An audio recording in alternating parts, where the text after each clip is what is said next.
Manda mantra. Vậy nhưng sao chứ?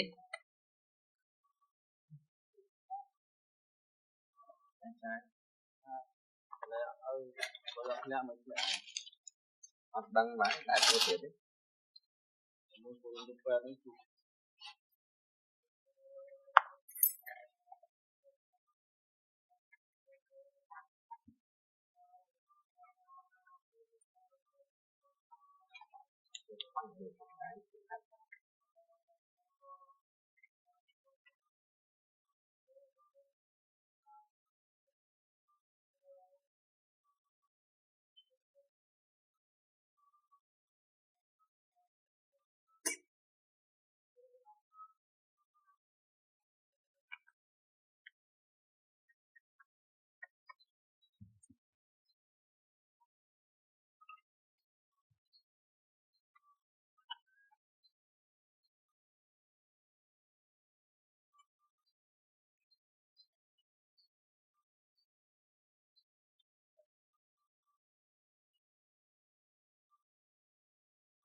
Số con năng năng đi mà đi đợi mình ra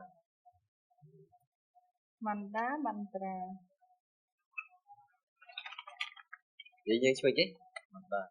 Dây đi mà đi có cả phim đạo phim sợ phần đầu số phần phần làm sao Manda mantra. số là số ấy thế này Mantra nang gừng điều. Tu pra ang chứ đó mantra nang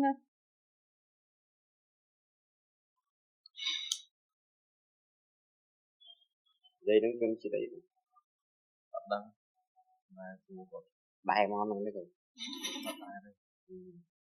sợ ra squat gọi công an thế nào đi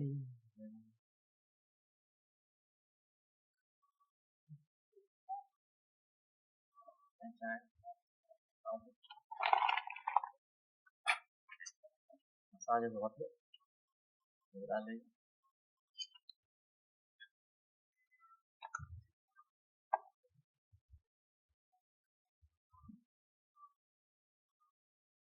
mantra nó chưa còn hả? Mấy con sợ.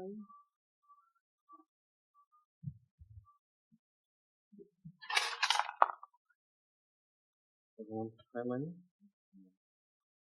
bữa ngày cắt học đăng mà đã thua thiệt đấy đấy phụ khánh hay một người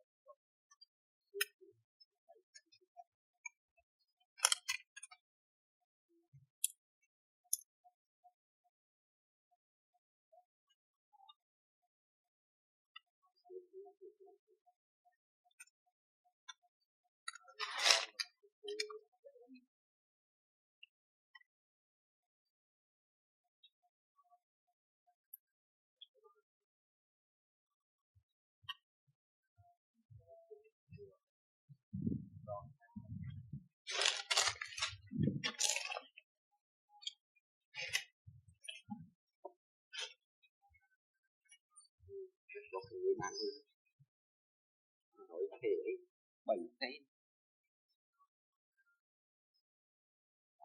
còn đi khé còn hình phải sọt tại tiền hai rồi thì bôi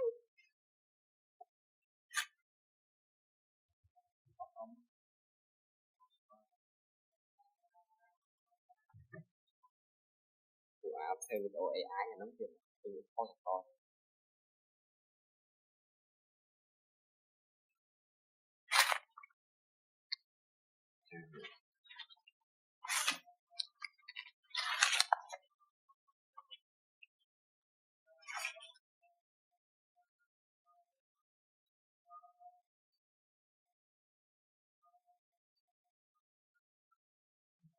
sau là lâu rất đôi người con viên ở đây đã lôi ở đâu đâu còn nó ở tất cả những cái mình muốn thay ở thì ở đây chạm ống cho anh rồi vâng chạm ống cho anh đọc ống cho anh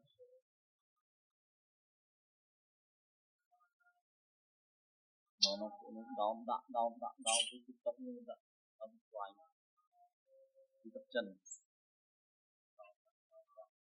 cắt ok mình thu cắt chém ok chúng ta đau ok về như mốt chém đau ok nhận hai thứ của không bán lời tí đó mà nói cho cái đó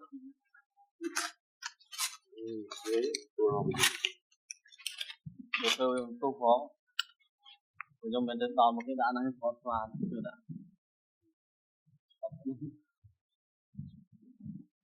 tôi đọc 7